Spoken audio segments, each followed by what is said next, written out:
So hello guys, welcome to my new blog. તો આજે અમે જઈ રહ્યા છીએ એક્ટિવા પર બહાર ફરવા માટે.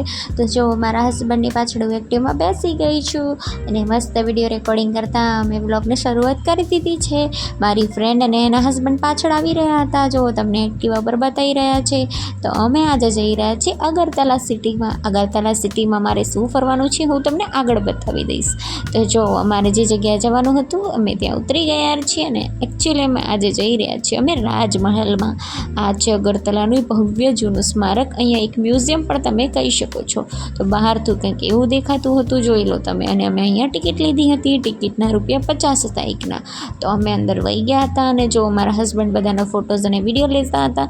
પછી અમે અંદર જવા માટે આગળ ચાલી રહ્યા હતા. તો નજીકથી એનો લુક બહુ જ સરસ લાગતો હતો. તમે કોઈ દિવસ ત્રિપુરામાં આવો તો આની જરૂરથી વિઝિટ કરજો.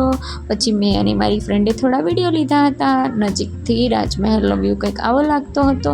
એકચ્યુઅલીમાં મહેલ તાજમહેલ જેવો થોડો લાગતો હતો. પછી અમે અંદર ગયા. અંદરનો વિડીયોઝ મેં થોડા જ લીધા હતા કારણ કે વિડીયો બનાવવાનું અલાઉડ નહોતું. એકચ્યુઅલીમાં મ્યુઝિયમ બહુ જ મોટું હતું. જેમની જૂની પુરાણી જે પણ એમની પ્રથા, જૂનું જે વસ્તુ હોય એ બધું સંગ્રહ કરેલો હતો, એટલે તો એને મ્યુઝિયમ કહેવામાં આવે છે. તો આ મ્યુઝિયમ બહુ જ મોટું હતું પણ વિડીયો અલાઉડ નહોતા, એટલે મેં થોડાક જ વિડીયો લીધા હતા. તો તમને થોડું બતાવી દઉં છું. પછી હું અને મારી ફ્રેન્ડ બહાર નીકળીને આવી રીતે વિડીયો રેકોર્ડિંગ કરતા હતા. અમે બહાર આવીને થોડા ફોટા પણ લીધા હતા. બહારનો નજારો બહુ જ મસ્ત હતો. તડકો પણ હતો બપોરે, તો અમે નીકળી પડ્યા હતા બહાર. તો જો તડકો તેના કારણે મેં ઓઢણી ઓઢી લીધી હતી. અમે હવે પછી ગયા હતા નહેરુ પાર્ક માટે.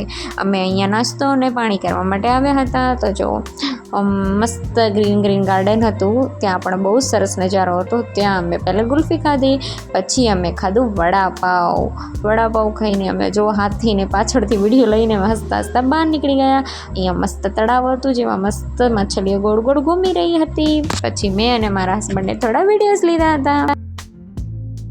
વાતાવરણ બહુ સરસ હતું. પછી અમે ત્યાંથી આગળના ડેસ્ટિનેશન માટે નીકળી ગયા. આપણું આગળનું લોકેશન છે સાયન્સ સિટી, જે અગરતલામાં આવેલું છે. આ એનો બહારનો ગેટ હતો. પછી અમે ટિકિટ લીધી અને પછી અમે અંદર ગયા. તો આ છે એક એક્ઝિબિશન જેમાં પેપર વર્ક જ છે અને કમ્પ્યુટરાઇઝ બધું આપણને બતાવે છે. એમાં ડિસ્પ્લે ઉપર આવી રીતે સેટિંગ હતું, જે તમારે વાંચવું હોય તમે ખોલી શકો. પછી બીજો ડિપાર્ટમેન્ટ હતો, એમાં અલગ અલગ એક્ટિવિટી હતી, જેમાં સાયન્સ રિલેટેડ પ્રોજેક્ટ હતા બધા. તો તમને નજીકથી બતાવી દઉં છું, વિડીયોમાં બન્યા રહેજો. જોયો બ્લેક હોલ, તો જેવો અમે કેવા તારાઓને બધું મસ્ત દેખાતું હતું. પછી આવી ગયો છે આ મસ્ત સાયન્સનો પ્રોજેક્ટ. પછી આ હતો સૂર્ય અને એની ફરતે બધા ગ્રહો ગોઠવાયેલા હતા. પછી આ છે આપણા રાશિ પ્રમાણે નક્ષત્રો અને તારાઓની પોઝિશન. પછી અમે આગળ ગયા હતા, જ્યાં હું તમને બતાવું છું બધું. જો ઈસુ ખ્રિસ્ત પૃથ્વીને લઈને ફરી રહ્યા હતા, જેવું પેલો બાળક દર્શન કરી રહ્યો હતો.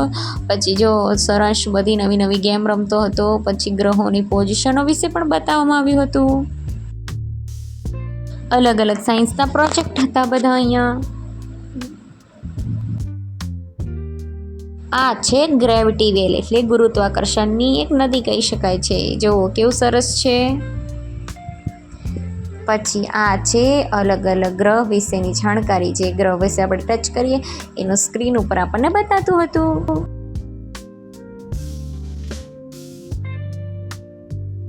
પછી અમે આગળ વધ્યા અને પછી જો બધી અલગ અલગ ફ્રીક્વન્સી વિશે જાણકારી આપતા હતા. રેડિયો ફ્રીક્વન્સી, માઇક્રોવેવ, અલગ અલગ આ બધી ફ્રીક્વન્સી હતી. પછી અમે જો મસ્ત સાયન્સનો પ્રોજેક્ટ જોયો. એમાં 2 કલર હતા, રેડ અને બ્લુ. તો એમાં કઈ રીતે આગળથી દેખાય એ તમને બતાવતું હતું. આ ચિત્રને તમે જોઈ લો. બહારથી આ ચિત્ર એકદમ વ્હાઈટ દેખાશે, પછી આ કાચમાં જુઓ તો એ દ્રશ્ય કલરિંગ થઈ જતું હતું. અલગ અલગ અરીસા પણ હતા ત્યાં. પછી આ એક મસ્ત અરીસો હતો, જેમાં આપણે આપણી બેગ જોઈ શકીએ છીએ. તો અહીંયા બધા ફન માટે અને બાળકો માટે ખાસ આ પ્રોજેક્ટ હોય છે, પણ આપણે પણ મજા લીધી હતી. પછી મારા હસબન્ડે પણ એ બેગ મારો ફોટો અને વિડીયો લીધા. પછી અમે ગયા હતા મિરરમાં, જે ભૂલભુલૈયા જેવા અરીસા હોય છે. એમાં આપણે આગળ હાથ કરીને ચાલવું પડે છે, નહીં તો ભટકાઈ જઈએ. જો અમે કેટલા બધા લાગતા હતા. પછી અલગ અલગ અરીસાઓ પણ હતા અહીંયા. પછી આ બાળકો માટેની બધી મસ્ત મસ્ત ગેમ રાખેલી હતી, જે સાયન્સ પણ શીખી શકે બાળકો અને જોઈ પણ શકે, એમને ગમે પણ. પછી અમે જયા 3D મૂવી જોવા માટે. તો 3D મૂવી જોવા માટે અમને ચશ્મા મળી ગયા હતા, તો અમે ચશ્મા પહેરી લીધા હતા બધાએ 3Dના. પછી ચાલુ થઈ ગયું હતું મસ્ત 3D મૂવી. એકચ્યુઅલીમાં તમને વિડીયોમાં એવું લાગે છે કે આ કશું જ નથી, પણ તમે રિયલીમાં જુઓ તો બહુ સરસ લાગે છે ચશ્મામાં. તો 3D મૂવી જોવા માટે તમે ક્યાંય પણ સાયન્સ સિટીમાં જાઓ તો 3D મૂવવાનું જરૂર જોજો, એને ભૂલતા નહીં જોવાનું. મસ્ત એક્સપિરિયન્સ છે બાળકો માટે, તો બહુ જ સરસ વ્યૂ છે.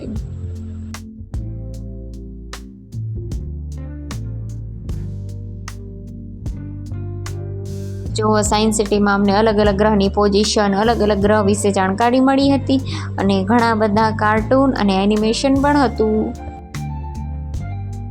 અમે બહાર નીકળીને આર્ટ ગેલેરીમાં જોયા હતા. તો જો આર્ટ ગેલેરીમાં અલગ પ્રકારના આર્ટ હતા, જે બાળકોની જાણકારી માટે જ છે, એકચ્યુઅલીમાં મોટા માટે છે નહીં, પણ બધા મોટા પણ આવે છે અને પોતાની મજા લે છે. પછી અમે આગળ વધી રહ્યા હતા, સાયન્સ સિટી આખું ફરી લીધું અને અમે નીકળી ગયા બહાર. અમે બધા ઘર જવા માટે નીકળી ગયા હતા. એક્ટિવા ઉપર અમે બેસી ગયા હતા. અને હા, થોડો વ્યૂ તમને બતાવવાનો બાકી રહી ગયો છે, તો હું તમને પાછળથી બતાવીશ કે જો આ છે સાયન્સ સિટીનો આખો વ્યૂ. આ બાળકો માટેનો સેક્શન હતો, એટલે મેં વિડીયોમાં પાછળ રાખ્યો છે. આમાં મોસ્ટલી બાળકોનું જ બધું હતું. સાયકલ હતું, જેનાથી ગ્રેવિટી અને ઉર્જા પૂરી થતી હતી. પછી આવી રીતે મણકાની પોઝિશન હતી, અલગ અલગ અરીસા, અલગ અલગ ભાતની બધી વસ્તુ હતી. તો તમે કાંઈ પણ સાયન્સ સિટી તમને કોઈ પણ સિટીમાં દેખાય તો બાળકોને લઈને જવાનું ભૂલશો નહીં, ત્યાં બહુ જ મજા આવે છે. આવજો, બાય બાય, જય માતાજી. મારા વ્લોગને લાઈક, શેર અને સબસ્ક્રાઈબ કરવાનું ભૂલશો નહીં.